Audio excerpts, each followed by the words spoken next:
it's Sarah here, your Aussie Ajumma, and today I'm going to tell you a little story about my Korean cooking class that I went to last night with second Aussie Ajumma, Deb. So sit back, relax and enjoy the next video.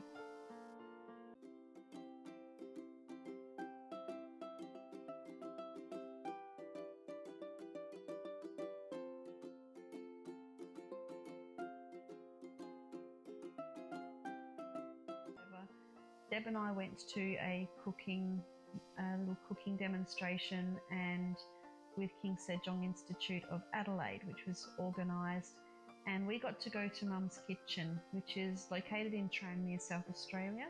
So we got to make doenjang tteokbokki and the tteokbokki street food fried and on skewers with a hot and spicy sauce made from gochujang.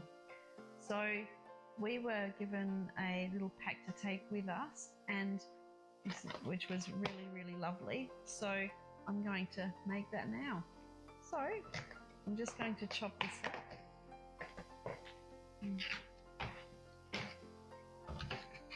So we had half an onion.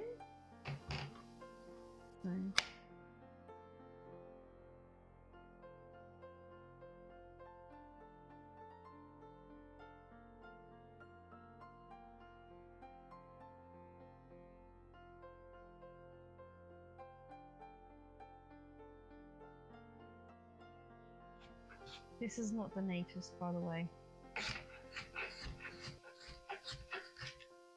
And I have to try not to get my fingers. But pretty much what we want are just thin julienne style strips. There are tools you can use to do that. I actually have one at home, but I didn't bring it with me. So we're doing it old school way. And I think that's choppy enough. What do you think?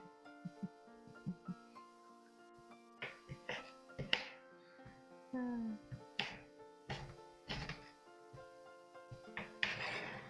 we just move that to the side as well. And we're going to have the capsicum. I think in America these are called bell peppers, I think. I'm just going to put that in there. I really love capsicum. I literally can eat this raw like an apple. It's delicious.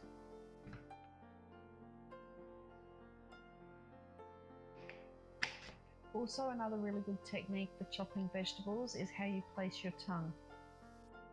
Very important.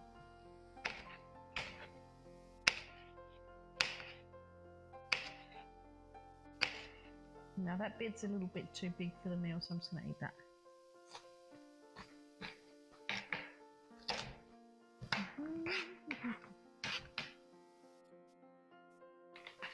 We have a mushroom.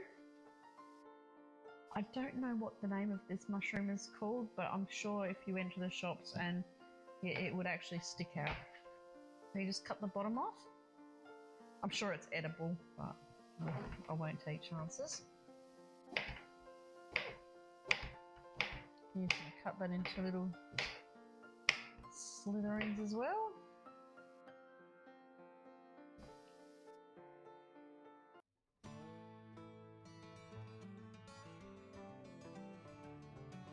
So the topic of this month's mission is Korean language.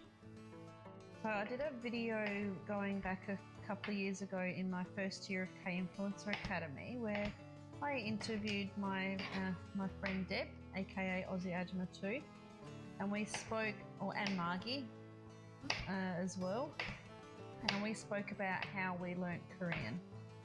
So this, as I mentioned, month's topic is also about learning styles and how you learnt Korean. So I've had a few things have changed since I spoke to you last. Like I did learn at the King Sejong Institute that failed miserably. I haven't gone back, obviously. I loved the curriculum and I loved how I was learning it, but just time-wise for me, I really couldn't it was really hard to keep doing. So I have since, I did a course through Good Job Korean, and I can provide the link if you want, but that's a really good way to learn, as well as I'm still using the Drops app. But probably the most important thing for learning Korean is repeating things, writing stuff down, and the most crucial part, which I'm still sort of struggling with, is actually talking to Korean people.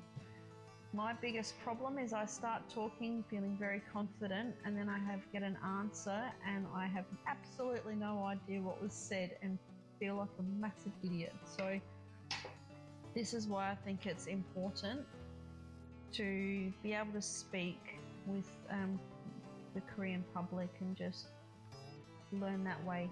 When I went to Korea last year with Deb, towards the end we actually felt very confident in our listening skills and were able to pick things up a lot quicker. So again, I think that's a key component in learning another language, especially Korean. So now I have some garlic and I'm just going to cut that up and we should be ready. Oh, forgot the green onion. Hey Aaron, Claire, green onion.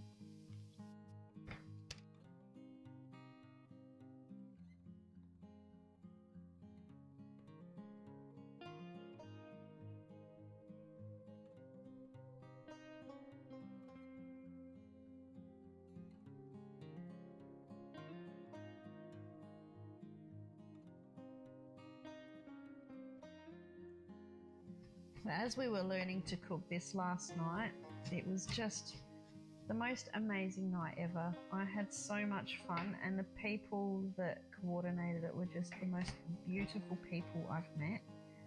And again, thank you to King Sejong Institute for organising this. It was just, we need to do more and get more Korean culture into Adelaide.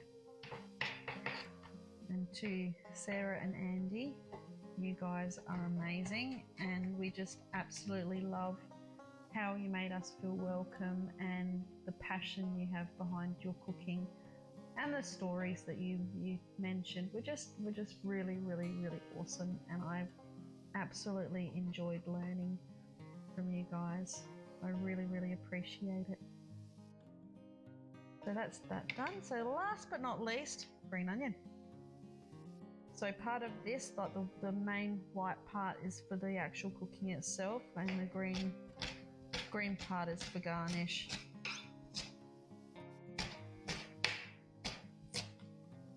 Again, I need to watch my fingers because I'm not really a professional at this.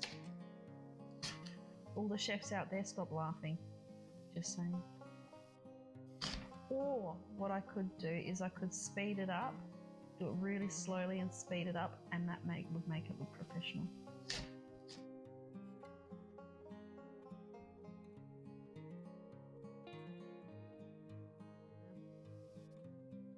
Okay, so let's cook this up. Let's go. Yes. So this is the meat that we had. We're going to... This has been marinating overnight, so that's pretty awesome. I'm doing 2 lots because Deb is going to be making some gimbap with the meat that she got. Yeah. This looks so delicious. At home, I normally cook with gas, so this is a little bit different for me.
So, moment of truth.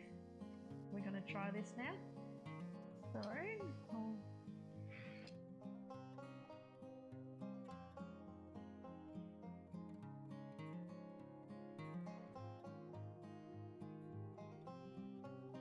make sure it is as epic as it was cooking it.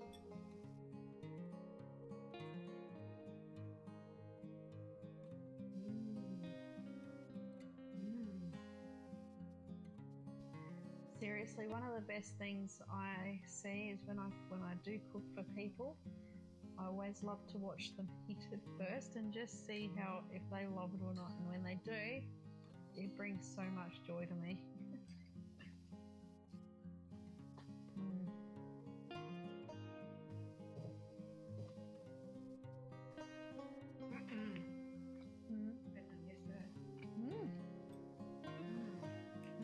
This is so delicious though.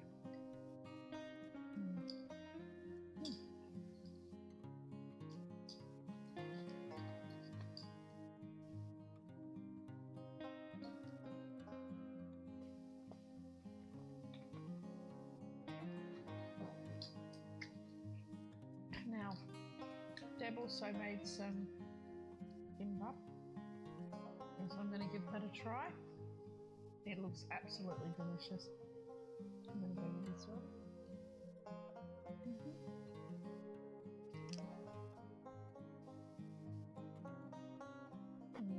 해요? 맛있어요? 네. 맛있어요.